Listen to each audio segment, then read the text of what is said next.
জানিয়ে দিব এই মুহূর্তে আমাদের হাতে এসেছে গুরুত্বপূর্ণ আপডেট সংবাদের শিরোনাম। শুরুতেই থাকছে বেগম খালেদা জিয়ার জন্য দেশবাসীর কাছে দোয়া চাইলেন রাষ্ট্রপতি। এবারে থাকছে বিএনপির দু গ্রুপের সংঘর্ষ, ককটেল বিস্ফোরণ। আরও জানাবো জামায়াত নেতাকে বহিষ্কার। এদিকে বেগম খালেদা জিয়া কেমন আছেন সর্বশেষ তথ্য জানালেন আসিফ নজরুল। সব শেষে জানিয়ে দিব ইরানের পরমাণু স্থাপনা নিয়ে ভয়ের তথ্য দিলেন পররাষ্ট্রমন্ত্রী। এতক্ষণ শুনছিলেন হাতে থাকা আপডেট সংবাদের শিরোনাম, এবারে বিস্তারিত। তবে তার আগে অনুরোধ রইল ভিডিওটিতে একটি লাইক এবং কমেন্ট করে জানিয়ে দিন ভিডিও সম্পর্কে আপনার মূল্যবান মতামত। আরও জানিয়ে দিন ভিডিওটি কোথা থেকে দেখছেন বা কোন জেলা থেকে দেখছেন। বেগম খালেদা জিয়ার জন্য দেশবাসীর কাছে দোয়া চাইলেন রাষ্ট্রপতি।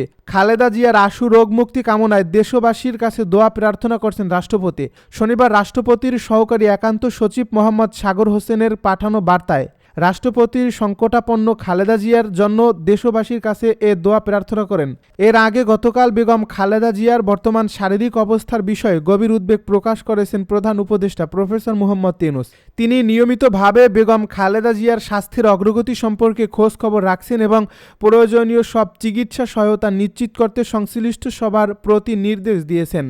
প্রধান উপদেষ্টা তিনবারের সাবেক এই প্রধানমন্ত্রীর দ্রুত সুস্থতা কামনা করে দেশবাসীর কাছে দোয়া প্রার্থনা করে বলেন, বেগম খালেদা জিয়ার চিকিৎসায় যেন কোনো ঘাটতি না থাকে সেজন্য প্রয়োজনীয় সব সহযোগিতা দিতে সরকার প্রস্তুত। প্রধান উপদেষ্টা আরও বলেন, গণতান্ত্রিক উত্তরণের এই সময়ে বেগম খালেদা জিয়া জাতির জন্য ভীষণ রকম অনুপ্রেরণা।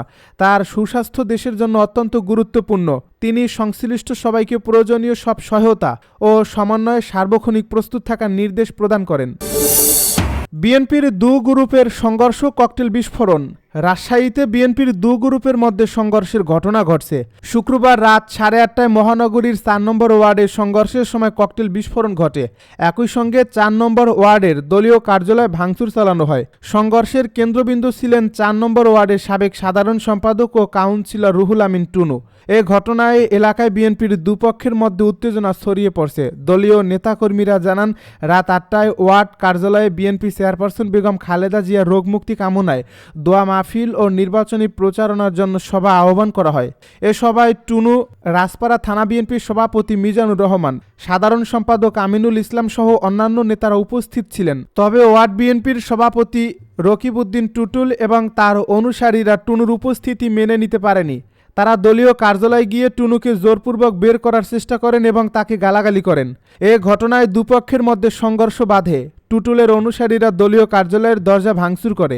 এক পর্যায়ে টুনু ও ওয়ার্ড বিএনপির সাধারণ সম্পাদক আহসান হাবিব, রুবেলের সমর্থকদের প্রতিরোধে টুটুলের অনুসারীরা কার্যালয় থেকে বের হয়ে যান। এরপর সামনে রাস্তায় পরপর 2টি ককটেলের বিস্ফোরণ ঘটে। তবে দলের নেতাকর্মীরা জানায় এতে কেউ গুরুতর আহত হয়নি। টুটুল ও তার অনুসারীরা বলেন, আওয়ামী লীগের শীর্ষ শাসনকালে টুনু কাউন্সিলর বলেন তিনি আওয়ামী লীগে যোগ দিয়েছিলেন। দলের সকল সুযোগ নিয়ে রাজনৈতিক পট পরিবর্তনের পর আবার বিএনপিতে এসেছেন। দলের দুঃসময়ে নেতাকর্মীদের পাশে না থেকে নিজের আখের গুছিয়েছেন। টুনুর কাছ থেকে সুবিধা নিচ্ছেন এমন নেতাকর্মীরা এখন তার পক্ষ অবলম্বন করছেন। মসজিদে ঢুকে বিএনপি নেতাকর্মীদের উপর হামলা।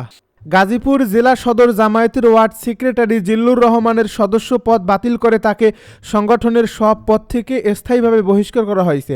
শুক্রবার বাংলাদেশ জামায়াতে ইসলামীর সেক্রেটারি জেনারেল মিয়া গোলাম পরোয়ার স্বাক্ষরিত এক বিজ্ঞপ্তিতে বিষয়টি নিশ্চিত করা হয়েছে। এ বিজ্ঞপ্তিতে বলা হয়, আজ 28 নভেম্বর বাংলাদেশ জামায়াতে ইসলামীর আমির ডাক্তার শফিকুর রহমান সাংগঠনিক শৃঙ্খলা ভঙ্গের কারণে বাংলাদেশ জামায়াতে ইসলামীর সদস্য এবং গাজীপুর জেলা সদরের ওয়ার্ড সেক্রেটারি জিল্লুর রহমানের সদস্য পদ বাতিল করে তাকে সংগঠনের সব পদ থেকে স্থায়ীভাবে বহিষ্কার করছেন।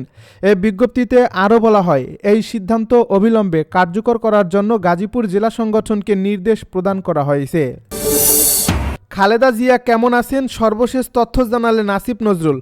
বিএনপি চেয়ারপারসন বেগম খালেদা জিয়ার বর্তমান শারীরিক অবস্থার খোঁজ নিতে মধ্যরাতে রাজধানীর এভার কেয়ার হাসপাতালে গেছেন অন্তর্বর্তী সরকারের আইন, বিচার ও সংসদ বিষয়ক উপদেষ্টা অধ্যাপক ডক্টর আসিফ নজরুল। প্রধান উপদেষ্টা ডক্টর মোহাম্মদ ইউনূস শুক্রবার রাতে আইন উপদেষ্টা এবং তার বিশেষ সহকারী মনির হায়দারকে হাসপাতালে পাঠান। এছাড়া বিএনপির মহাসচিব মির্জা ফখরুল ইসলাম আলমগীর, স্থায়ী কমিটির সদস্য আব্দুল মুঈন খান ও মির্জা আব্বাসও হাসপাতালে গিয়ে গভীর রাত পর্যন্ত থেকে দলীয় প্রধানের স্বাস্থ্যের স্বাস্থ্যের খবর নিয়েছেন। বিএনপির মিডিয়া সেল থেকে বিষয়টি নিশ্চিত করা হয়। তাছাড়া বেগম খালেদা জিয়ার শারীরিক অবস্থা সংকটাপন্ন শুনে দলটির বিভিন্ন পর্যায়ের নেতাকর্মীরাও হাসপাতালের সামনে গিয়ে খোঁজ নেওয়ার চেষ্টা করছেন। খালেদা জিয়া সিসিইউতে মেডিকেল বোর্ডের নিবিড় পর্যবেক্ষণে রয়েছেন। তার স্বাস্থ্যের বিষয়ে বোর্ড নিয়মিত পর্যবেক্ষণ ও প্রয়োজনীয় চিকিৎসা দিচ্ছে। পরে শুক্রবার রাতে এক ফেসবুক পোস্টে আইন উপদেষ্টা জানান, এভারকেয়ার হাসপাতালে গিয়েছিলাম, এখনই ফিরলাম। বেগম খালেদা জিয়ার শারীরিক অবস্থা একদমই ভালো না, সবাই দোয়া করবেন উনার জন্য। বেগম খালেদা জিয়া দীর্ঘদিন ধরে হৃদরোগ, ডায়াবেটিস, আর্থ্রাইটিস, লিভার সিরোসিস, কিডনির জটিলতা সহ নানা শারীরিক অসুস্থতায় ভুগছেন। প্রায় ৮০ বছর বয়সী সাবেক প্রধানমন্ত্রী গত রোববার শ্বাসকষ্ট দেখা দিলে দ্রুত তাকে রাজধানীর এভারকেয়ার হাসপাতালে নেওয়া হয়। ইরানের পরমাণু স্থাপনা নিয়ে ভয়ের তথ্য দিলেন পররাষ্ট্রমন্ত্রী। ইরানের পররাষ্ট্রমন্ত্রী আব্বাস আরাগচি দেশটির পরমাণু স্থাপনার বিষয়ে সতর্কবার্তা দিয়েছেন। তার মতে সাম্প্রতিক এই হামলায় ক্ষতিগ্রস্ত পরমাণু স্থাপনাগুলোর কাছে যাওয়া এখন ঝুঁকিপূর্ণ। আন্তর্জাতিক পরিদর্শন পুনরায় শুরু করতে হলে নতুন নিরাপত্তা ব্যবস্থার প্রয়োজন বলেও জানান তিনি।